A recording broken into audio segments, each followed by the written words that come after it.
ada tempat yang bagus, bukankah di Injil ada tempat yang bagus, bukankah kalau ke Manado pun di bawah laut.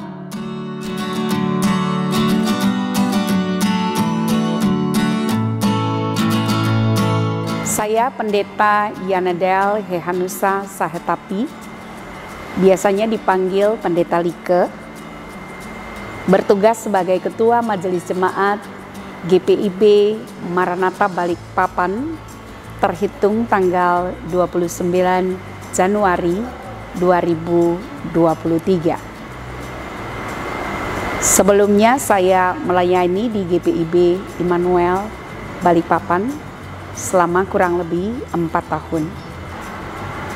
Mengawali pekerjaan saya sebagai seorang ketua majelis jemaat, tetapi juga sebagai seorang pendeta, maka yang pertama-tama dilakukan adalah perkunjungan terhadap seluruh warga jemaat yang terdiri dari 10 sektor pelayanan dan 2 pos pelayanan, yaitu pos eklesia yang berada di Penajam dan pos agape yang berada di Babulu. Rata-rata warga jemaat GPIB Maranatha adalah pensiunan Pertamina. Warga yang begitu heterogen dengan kepelbagaian karakteristik menjadikan saya sebagai seorang pelayan yang perlu banyak belajar untuk kemudian bagaimana menjadi berkat khususnya di era digital ini.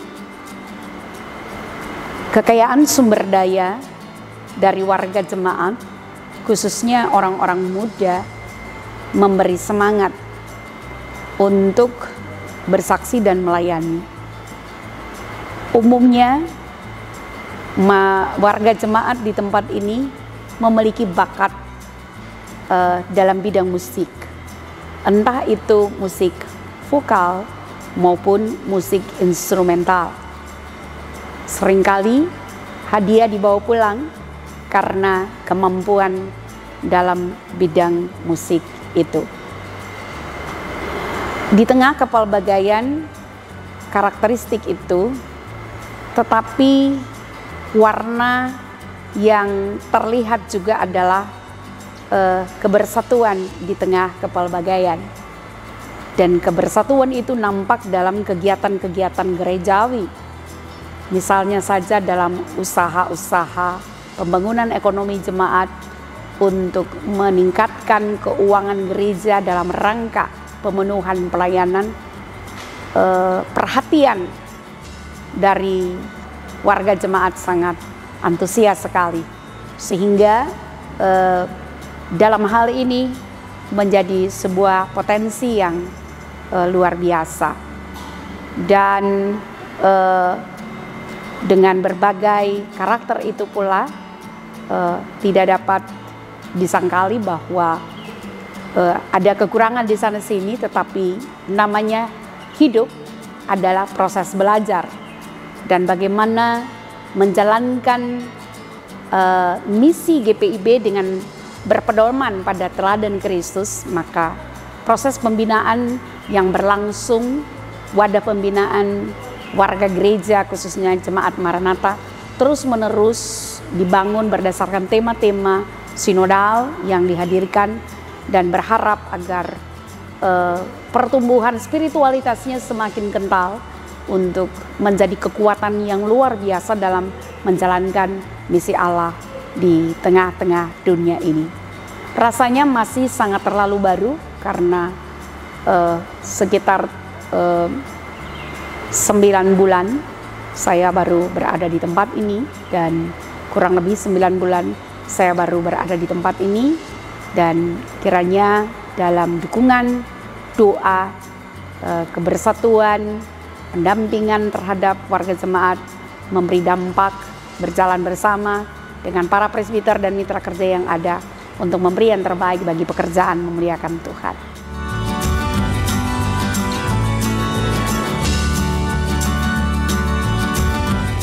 Seperti yang telah saya katakan bahwa sebelum saya berada di GPIB Jemaat Maranatha ini, saya melakukan tugas sebagai Ketua Majelis Jemaat di wilayah Kalimantan Timur 1 pula, yaitu di GPIB Jemaat Immanuel Balikpapan. Kurang lebih 4 tahun saya bertugas di sana, dan dalam rangka kehadiran saya sebagai pengurus Persekutuan Gereja-Gereja di Indonesia Kota Balikpapan, sehingga Majelis Sinode mempertimbangkan peranan saya untuk kemudian menempatkan saya di Maranatha, sehingga perjalanan di dalam kepengurusan melalui wadah oikumene itu tidaklah terputus begitu saja, tetapi bisa berlanjut sesuai dengan periode yang ada. Tiap-tiap jemaat tentu memiliki karakter sendiri-sendiri.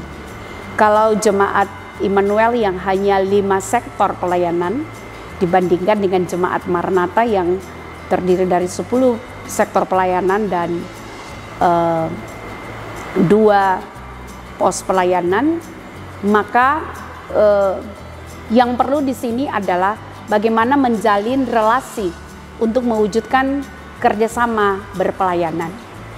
Kalau di Immanuel saya mungkin berjalan bersama, tetapi terkadang karena ada semacam pendeta sentris, segala sesuatunya harus dikerjakan oleh pendeta, dan karena jemaatnya tidak terlalu besar sehingga mungkin itu bisa terjangkau. Tetapi di jemaat yang baru, Jemaat Maranatha dengan pendeta jemaat, ada 2 pendeta jemaat, ada pendeta domisili, ada juga vikaris, dan di sini saya menerapkan bagaimana berjalan bersama. Jadi kehadiran pertama-tama adalah mengundang mereka, para pendeta itu, untuk duduk bersama, kita brainstorming apa yang perlu kita jalankan bersama-sama, dan saya menerapkan pelayanan yang adil. Ya, pelayanan yang adil yang dimaksudkan kalau waktu ini sudah dilakukan tugas pelayanan, mungkin ibadah sektor pengucapan syukur, berikutnya nanti bergantian. Jadi tidak ada KMJ harus dominan dalam sebuah kegiatan, tidak. Tetapi berjalan bersama, bangun relasi, capai visi GPIB, itu harapan. Visi GPIB itu menghadirkan damai sejahtera Allah. Nah, itu tantangannya. Untuk menghadirkan damai sejahtera Allah, baik Immanuel maupun Maranatha, memang konteks heterogen itu sama saja.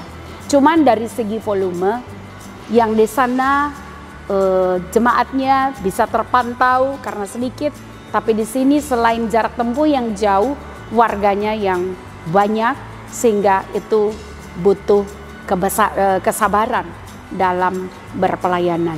Dan di sini saya merasakan bahwa pentingnya pendelegasian. Jadi jangan one man show, tetapi pentingnya pendelegasian untuk pencapaian visi dan misi GPIB. Kalau misinya gereja itu harus diperbaharui dari waktu ke waktu, di jemaat sebelumnya mensosialisasikan sebuah keputusan persidangan itu tidak mudah. Orang lebih ke arah status quo.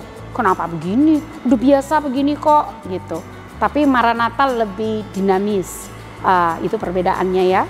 Maranatha lebih dinamis, lebih bisa menerima, oh yang penting ada dasarnya. Kapan keputusan persidangannya, kemudian disosialisasikan dalam sidang majelis jemaat untuk ditetapkan terlebih dahulu, baru kita sosialisasikan melalui pertemuan koordinator sektor untuk sosialisasi di sektor-sektor maupun pos, itu menjadi penting. Jadi mekanisme kepemimpinannya berjalan bersama, bangun relasi, capai damai sejahtera sebagaimana visi GPIB. Demikian.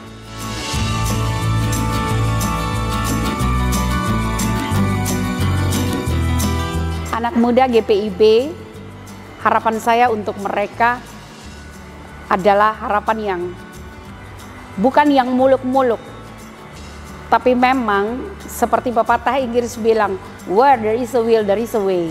Di mana ada kemauan, pasti ada jalan. Maka untuk berharap masa depan pemuda yang menjadi tulang punggung gereja, pertama-tama kita bangun relasi baik dengan mereka dulu. Cari potensi mereka apa saja. Karena itu pentingnya bidang Inforkom dan Litbang untuk bagaimana melihat sumber daya orang-orang muda.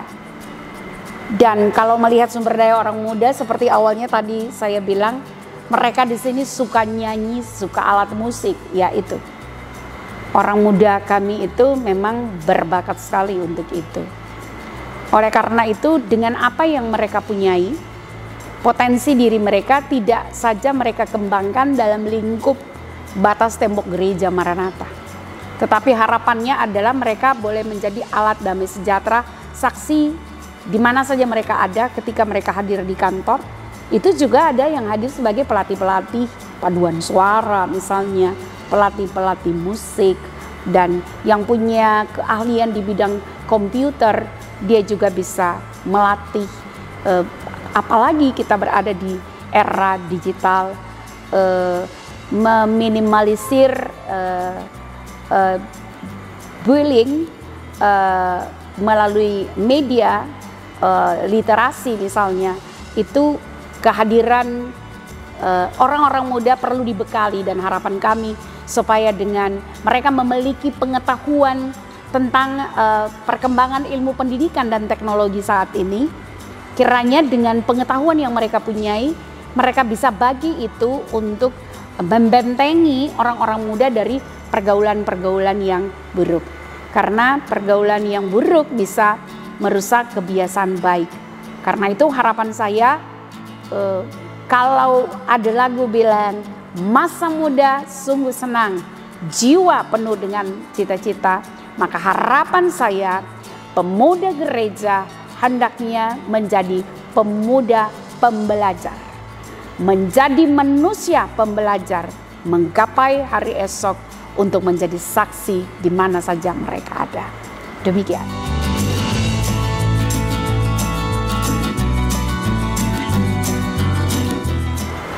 Seperti yang tadi Ibu saksikan, kami sudah diperkenalkan dalam ibadah jemaat tim kerja relokasi tanah dan bangunan GPIB Jemaat Maranatha.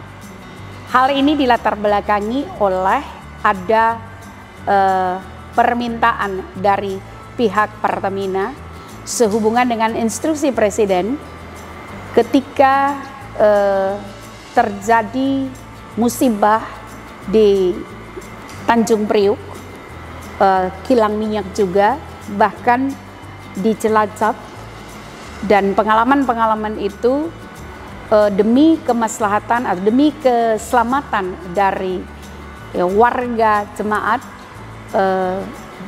juga di tanah milik GPIB ini ada yayasan pendidikan, ada sekolah SD dan SMP. Maka pemerintah melalui Pertamina mengusulkan untuk adanya relokasi. Berdasarkan usulan itu telah terjadi pertemuan antara pihak Pertamina, Majelis Jemaat GPIB Maranatha Balikpapan, dan juga Majelis Sinode. Dalam hal ini dihadiri oleh Ketua 4 dan Sekretaris 2 Majelis Sinode. Berdasarkan kehadiran pimpinan sinode, maka pertemuan itu menghasilkan 4 poin, yaitu yang pertama bahwa GPIB menyetujui adanya relokasi. Ya, yang kedua bahwa kami hanya mau menerima kunci berikut sertifikat hak milik. Karena tanah dan bangunan kami ini memiliki sertifikat hak milik. Ya. Dan yang ketiga adalah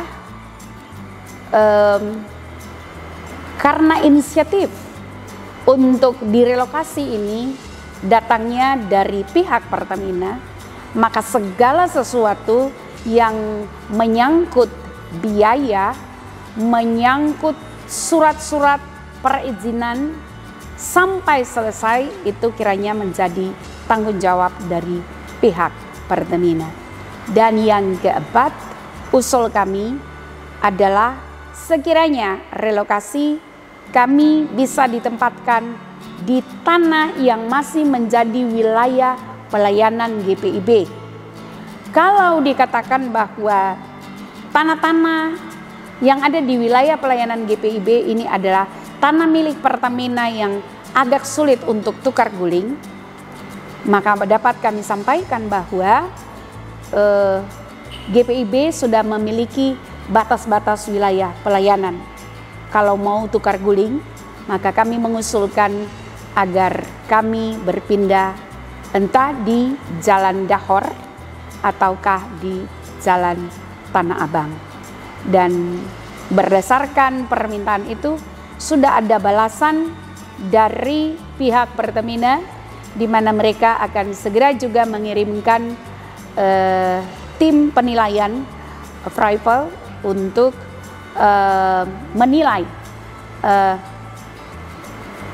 menilai biaya,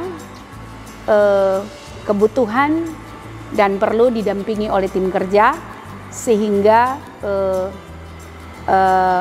ini semua dapat bisa berjalan dengan baik.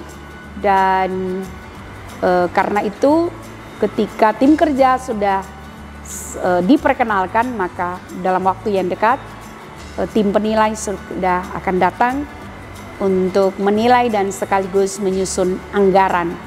Dan bila Tuhan berkenan, mohon didoakan mungkin 1-2 tahun ke depan proses relokasi telah berjalan.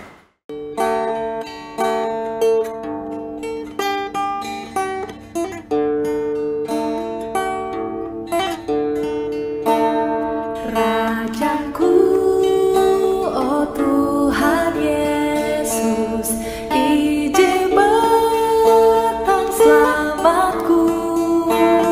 Aku ayum oh Paneus, imbing atu lengenku.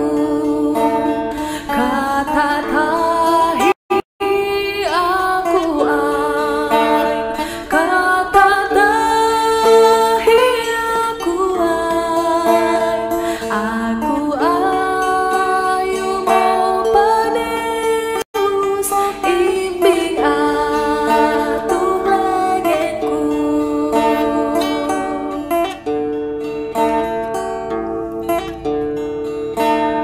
Matan andau hanjak aingku, ampun hum kapehenku. Duhup aku tu manuntut awan pai, oh Tuhanku. Kata tahi aku ay, kata tahi aku ay. Duhup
Jadi ceritanya kalau saya ditanya, kebetulan profesi saya itu kan sebagai supir taksi Maxim.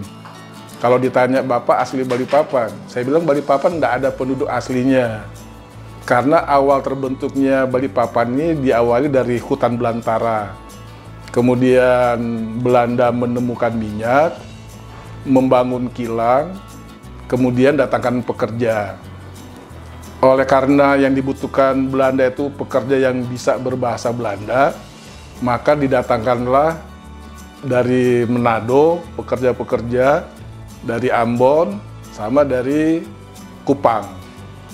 Nah, itu kemudian yang menjadi mayoritas tenaga kerja yang ada di kilang minyak. Nah, ketika mereka datang di sini, mereka sudah menganut iman Kristen. Kemudian mereka bersekutu, berkumpul, beribadah, mulai dari rumah ke rumah, yang awalnya dari mes 1, mes kedua, tetapi itu berlanjut terus dari tahun ke tahun, dan dari mes ke mes kemudian difasilitasi oleh perusahaan. Nah, perusahaan itu mayoritasnya itu adalah pekerja yang menganut iman Kristiani gitu. Kemudian ketika membangun sekolah, aulanya itulah dijadikan gereja. Kemudian dari rumah ke rumah, kemudian dari aula sekolah, kemudian mendapatkan fasilitas lagi, perusahaan membangun sekolah. Kemudian dari sekolah itu ada aulanya, di situ dijadikan tempat untuk beribadah setiap hari Minggu. Nah, kemudian berkembang terus ini perusahaan. Ketika dari transportasi minyak menggunakan kapal, kemudian berubah dari menjadi pipa. Transportasi minyak pakai pipa itu menyebabkan banyak perpindahan tenaga kerja. Umumnya yang dari Sanga-Sanga pindah ke Balikpapan. Nah, mayoritas tenaga kerja itu adalah tenaga kerja yang orang Kristen, bahasanya begitu. Sehingga jumlah orang yang beribadah di hari Minggu yang di sekolah itu semakin membludak. Ruangnya sudah tidak cukup. Jadi kalau beribadah itu banyak sampai orang yang duduk di luar. Nah, kemudian setelah itu mereka minta tanah di daerah ini gitu. Tetapi yang dikasih Pertamina itu bukan tanah bagus. Tanah yang diberikan itu adalah tanah yang rawa-rawa, yang penuh dengan air gitu. Tetapi itu tetap diterima gitu. Tetap diterima, kemudian diberikan oleh perusahaan minyak itu. Kemudian rawa-rawa itu ditutup dengan pasir. Ditutup dengan pasir, gotong royong mereka semua, akhirnya menjadi tanah datar, dan dibangunlah gereja ini. Yang peletakan batu pertamanya itu kalau tidak keliru tahun 1962. Dan membangun cukup lama, nanti peresmiannya tahun 1967. Itu yang terbentuknya jemaat GPB Maranatha gitu. Kemudian pendeta yang pertama itu tahun 1953, Pendeta Siwi. Pendeta Siwi tahun 20 September 1953 terhitung khotbah beliau pertama di gereja ini. Kemudian setelah Pendeta Siwi ada Pendeta Simau tahun 64. Pendeta Simau, tapi tidak lama kemudian beliau terpilih sebagai sinode, majelis sinode kalau nggak keliru itu. Kemudian setelah pendeta Simau, pendeta ada lagi itu, pendeta Jawa itu Kustiono, pendeta Kustiono. Tetapi pendeta Kustiono tidak lama, karena beliau juga terpilih menjadi sekretaris 2 fungsionaris majelis sinode. Kemudian tahun 71 datanglah pendeta Wairata. Pendeta Wairata ketika datang itu pun belum menjadi pendeta, masih vikaris. Kemudian diteguhkan pendetanya tuh di gereja ini. Setelah pendeta Wairata tuh kurang lebih 7 tahun, baru datang pendeta Hatu tahun 78, baru pendeta Yeremias tahun 83. Setelah pendeta Yeremias, pendeta Kaligis. Nah, kehadiran pendeta Kaligis di tempat ini memang ada mendapat tugas khusus untuk melembagakan, memekarkan jemaat GPIB Balikpapan ketika itu.